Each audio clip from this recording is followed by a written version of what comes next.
nós dissemos aqui, a toda a humanidade, mas os seus escolhidos, que era o povo de Israel, o desprezou. Com certeza eles imaginavam que o Messias, aquele que viria da descendência de Davi, viria num cavalo, viria, aleluia, cercado de exércitos, exércitos humanos, poderoso, homem político, mas não. Ele veio em uma manjedoura, ele se apresentou, aleluia, em uma manjedoura, aleluia, louvado seja Deus. E o seu nascimento, ele se cumpriu, como diz a palavra do Senhor, de uma virgem, e esta virgem deu a luz a Jesus de Nazaré, ao Filho de Deus, aquele que viria de salvar o mundo. E este filho não era de José, um filho biológico, mas era um filho que viria da geração do Espírito Santo de Deus,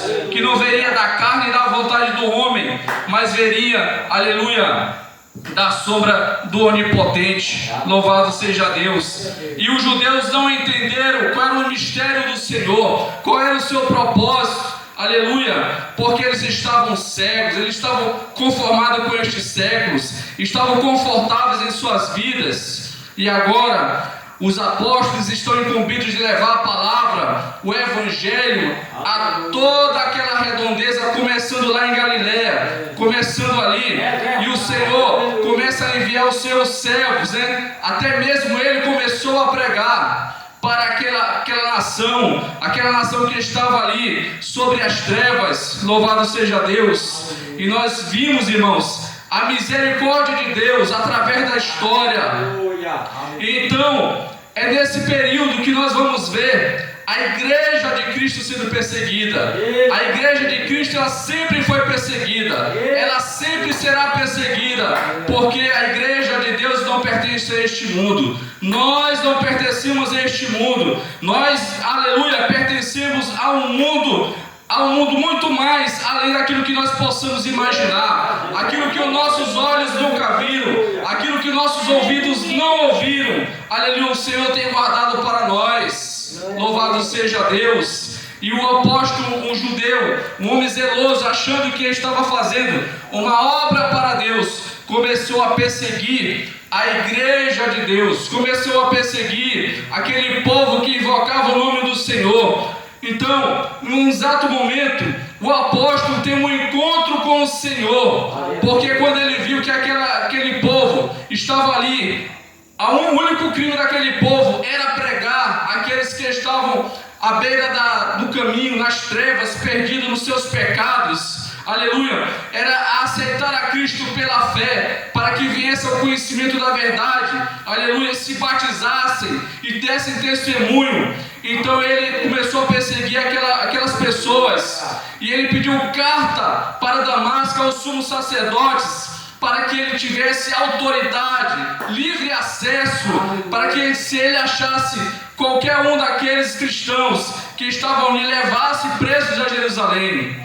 E quando ele recebe essa autoridade, recebe esta liberdade para fazer isso, ele vai para Damasco, aleluia, e lá no caminho de Damasco, ele tem um encontro com o Senhor. Louvado seja Deus. O Senhor se revela a este homem de uma maneira inexplicável. Um resplendor de luz o cercou, e a Bíblia diz que ele caiu por terra, porque ele não resistiu àquela glória. Louvado seja o Senhor. A glória de Deus, aleluia, aquela glória foi tão grande que o apóstolo caiu por terra, não teve força. Em alguns textos ele vai dizer que ele se encontrava como um abortivo, alguém que era incapaz, alguém indefeso. Ele estava agora sobre o controle do Senhor. Quando ele ouve, aleluia, aquela voz: Saulo, Saulo, por que me persegues? E ele disse: quem és, Senhor? Eu sou Jesus a quem tu persegues, Saulo. Aleluia. Glória a Deus. Quando nós achamos que estamos perseguindo, aleluia, um grupo de pessoas que estão orando, adorando ao Senhor, nós estamos se levantando não contra uma religião, contra pessoas, estamos se levantando contra o Senhor. Né? E o apóstolo ele achava que ele estava ali fazendo uma coisa simples, poderia até ser para ele simples, poderia até ser para ele uma coisa comum, mas foi um momento que Deus escolheu para falar com ele ali. Olha, Paulo, duro é para ti, em algumas versões, recalcitrar contra os meus aguilhões, né? Ou seja, é como se Paulo estivesse dando um murro em uma lança, né? O que acontece quando a gente dá murro em uma lança? Nós vamos nos machucar, nós vamos nos ferir, nós vamos nos destruir. É verdade. E é isso que aconteceu com o apóstolo Paulo, né? O encontro com o Senhor foi um encontro para ele glorioso, porque o Senhor fez com que ele perdesse a visão. Quando ele se levantou, né? Quando ele se levantou ali, ele não tinha mais visão. As suas vistas se apagaram. E aquelas pessoas que acompanhavam o apóstolo, a Saulo, né, que mais logo ele vai ter o nome mudado para Paulo, eles apenas viram aquele fato, aquele acontecimento, mas eles não ouviram a voz de Deus. Somente Paulo, diz o texto, que ouviu a voz do Senhor. Aleluia. Meus irmãos, e o Senhor ele fala com os seus servos. O Senhor ele fala com a sua igreja. Aleluia. O Senhor ele fala conosco em todo momento, né? Nós podemos estar no ônibus, nós podemos estar trabalhando, podemos estar dormindo, o Senhor está falando conosco. O Senhor, irmãos, é um Deus que se relaciona com o seu povo, né? É um Deus maravilhoso, aleluia. Nós podemos entender aqui que no tempo antigo, né, como o nosso irmão falou aqui, Deus falava com o homem, né? Como se hoje nós falamos um com o outro, mas hoje ele fala através da sua palavra, aleluia. Ele fala através do seu Espírito Santo, louvado seja Deus. E o apóstolo Paulo, a partir daquele momento, nós vamos ver que ele já não é mais aquele mesmo homem. Ele se levanta, né?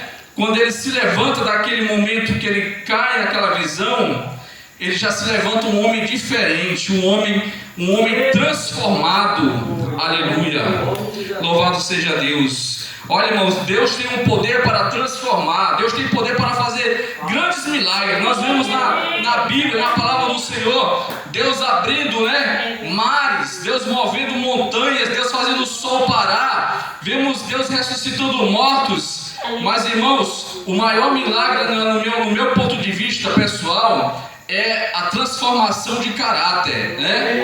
Deus pode fazer qualquer coisa, a Bíblia diz que nada é impossível ao Senhor. Mas quando Deus transforma um homem, né? Um homem como nós éramos, pecador, né? Não importa o nosso passado, não importa nós lembrarmos que já tudo se fez novo. Irmãos, mas Deus transforma o nosso caráter, né? Deus transforma a nossa maneira de viver. E é isso que muita gente não entende. Aquele homem ali era um pecador, era um bêbado, né? Era um assassino, um assaltante. Agora ele diz que é um cristão, é porque Deus transforma, né? O que foi que o Senhor falou? Se ainda tiver 10 justos, eu não a destruirei, Sodoma, né?